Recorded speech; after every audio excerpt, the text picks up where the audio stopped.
Hi friends, இன்னைக்கு என்ன பண்ண போறோம்னா சமையல் பாஸ்தா பண்ண போறோம். வாங்க அது பார்க்கலாம் என்னென்ன தேவைன்ட்டு. நம்ம வந்து பாஸ்தா பண்ண போறோம். 1/4 கிலோ 250 கிராம் பாஸ்தா வாங்கி ஊற வச்சிருக்கேன். இது ஒரு 5 நிமிஷம் ஊறினா போதும். நம்ம சமைக்கிறதுக்கு இது கரெக்டாக இருக்கும். அதனால ரெடி பண்ணி வச்சிருக்கேன். மசாலா வந்து வெங்காயம், தக்காளி, கருவேப்பிலை, புதினா, கொத்தமல்லி. அது கொஞ்சோண்டு சிக்கன் போட்டு பண்ணலான்ட்டு கொஞ்சம் சிக்கன் போட்டிருக்கேன் நான். சரிங்களா? உங்களுக்கு வேணுனாலும் போட்டுக்கோங்க, இல்லைன்னா கூட அப்படியே கூட செய்யலாம். சரிங்களா? மிளகாய் தூள், மஞ்சள் தூள், கரம் மசாலா, சோம்பு, கிராம்பு, ஏலக்காய், அப்புறம் இஞ்சி பூண்டு பேஸ்ட்டு. இதை வந்து வீட்லேயே நாங்கள் அரைச்சது, கடையில் வாங்க மாட்டோம். நீங்களும் வந்து வீட்டில் பெரும்பாலும் அரைச்சதே யூஸ் பண்ண பாருங்கள். கடையில் வேண்டாம், முடியாத பட்சத்தில் கடையில் நீங்கள் வாங்கிக்கோங்க. சரிங்களா? இப்போ நம்ம சமைக்கலாம், வாங்க பார்க்கலாம். அதுக்கு முன்னாடி சப்ஸ்கிரைப் பண்ணாதவங்க சப்ஸ்கிரைப் பண்ணுங்கள், லைக் பண்ணுங்கள், பெல் பட்டனை அழுத்துங்க. சரிங்களா? வாங்க நம்ம சமைக்கலாம். இப்போ நம்ம சமைக்கலாம், வாங்க பார்க்கலாம். முதல்ல அடுப்பு பற்ற வச்சுப்போம்.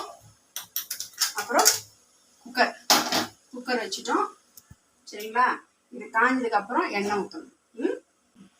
குக்கர் காஞ்சிச்சு. இப்போ நம்ம எண்ணெய் ஊற்றுவாங்க பார்க்கலாம்.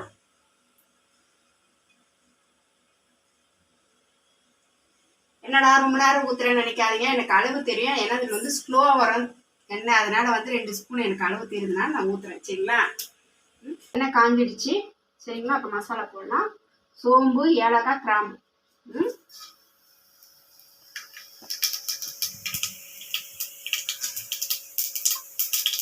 சோம்பு, கிராம்பு பொரிஞ்சிடுச்சு. இப்போ வந்து வெங்காயம் போட்டுக்கலாம். சரிங்களா?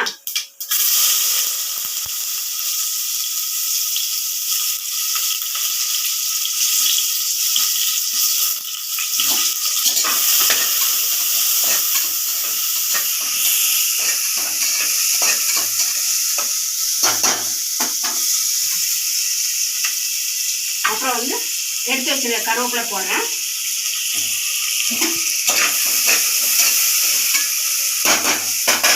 வதங்கிடுச்சு. சரிங்களா? இந்த ஸ்டேஜில் நம்ம இஞ்சி பூண்டு பேஸ்ட்டு போட்டோம். சரிங்களா?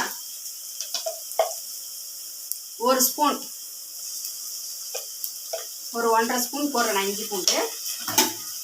உடம்புக்கு ரொம்ப நல்லது இஞ்சி பூண்டு போடுறதுனால தான் நான் அதிகமாக போடுறேன். சரிங்களா?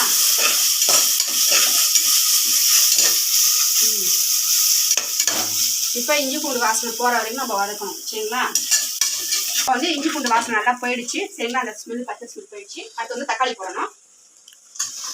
தக்காளி அப்புறம் உங்களுக்கு சொல்ல மறந்துட்டேன், நான் 2 பச்சை மிளகாய் வச்சுருக்கேன். சரிங்களா? அதையும் நான் கூட காரத்துக்கு ஏற்ற மாதிரி 2 பச்சை மிளகாய் உடச்சி போடுவேன் நான். நல்லா வதக்கணும். தக்காளி நல்லா மசியணும். அதுக்கு நம்ம என்ன பண்ணணும், உப்பு போடணும். உப்பு போட்டோம்னா சீக்கிரமாக தக்காளி வந்து இது மசிஞ்சிடும். அதனால் 1/2 ஸ்பூன் இப்போதைக்கு நான் போடுறேன். சரிங்களா? நான் அவ்வளோ ஊற்றினா எண்ணெய் இல்லை பார்த்தீங்களா? அதனால் 2 ஸ்பூன் நமக்கு கண் அளவு தான் எல்லாமே. ஸ்பூனில் அளந்து ஊற்றணும் அவசியம் வேணும். சரிங்களா? தக்காளி வெங்காயம் நல்லா வதங்கிச்சு பாருங்கள். இந்த ஸ்டேஜில் கொஞ்சம் சிக்கன் எடுத்து வச்சுருக்கேன், அதை நான் போடுறேன். சரிங்களா?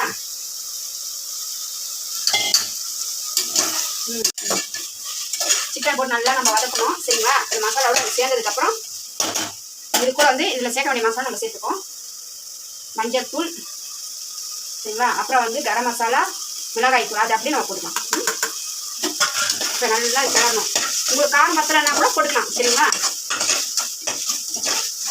நல்லா கலரி விட்டுங்க. இப்போ இதில் வந்து கொஞ்சோண்டு புதினாவும் கொத்தமல்லியும் இதில் போடுறேன். அது அதுக்குமே போட்டால் புதினாவோட ஸ்மெல் நல்லா இருக்கும், டேஸ்ட்டு.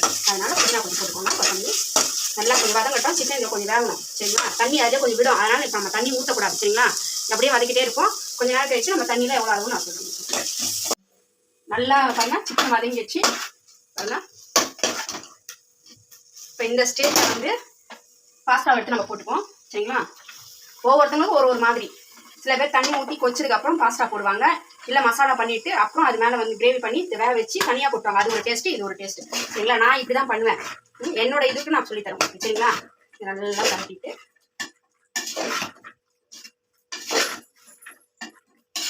இது வந்து இனிமேல் தான் நான் வேக வைக்க போகிறேன். வேக வச்சுட்டு போகிறேன்னு நினைக்காதீங்க. அப்புறம் வந்து 1 கிளாஸ் தண்ணி, 1 கிளாஸ் தண்ணி வச்சுருக்கோம். இன்னொரு கிளாஸ் ஊற்றணும். சரிங்களா?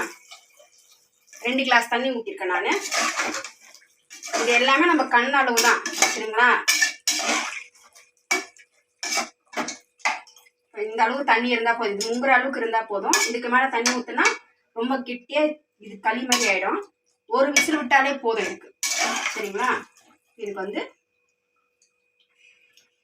உப்பு கொஞ்சம் கம்மியாக இருக்குது. ஏன்னா அப்போ வந்து 1/2 ஸ்பூன் தான் போட்டோம். இப்போ 2வது ஒரு 1/2 ஸ்பூன், மொத்தம் 1 ஸ்பூன் உப்பு தான் போடுறேன் நான். சரிங்களா? அதுவும் உப்பு பார்த்துட்டு நீங்கள் போடுங்க. காரம் உப்பு எல்லாமே கரெக்டாக பர்ஃபெக்டாக இருக்குது. இப்போ இந்த ஸ்டேஜில் கொஞ்சம் நம்ம கொஞ்சம் புதினா கொத்தமல்லி வச்சிருந்தோம் இல்லையா, அதை வந்து மேலே வந்து தூவிடலாம். சரிங்களா? தூவிட்டு மூடிடுவோம். குக்கரை மூடிட்டு விசில் போட்டுக்கலாம். நான் வந்து இந்த இப்படி தான் என்னோட குக்கரில் நான் பண்ணுவேன். சரிங்களா? மீடியமில் வச்சு ஒரு விசில் வந்தால் மட்டும் போதும். சரிங்களா? இப்போ வந்து ஒரு விசில் வந்துடுச்சு. இப்போ வந்து நம்ம வந்து குக்கரை வந்து ஆஃப் பண்ணிடலாம். சரிங்களா? ஒரு விசில் வந்துடுச்சு. இப்போ வந்து ஒரு விசில் வந்துச்சு, நம்ம ஆஃப் பண்ணிட்டோம் இல்லையா. இப்போ வந்து அந்த ஏர் போயிடுச்சு. இல்லைன்னா இப்போ நம்ம திறந்து பார்ப்போம் எப்படி வந்துருக்கு. சூப்பராக வந்திருக்கு பாருங்க. குழையாமல் கொள்ளாமல் நல்லா கிரேவியோட மசாலாவோட இருக்குது.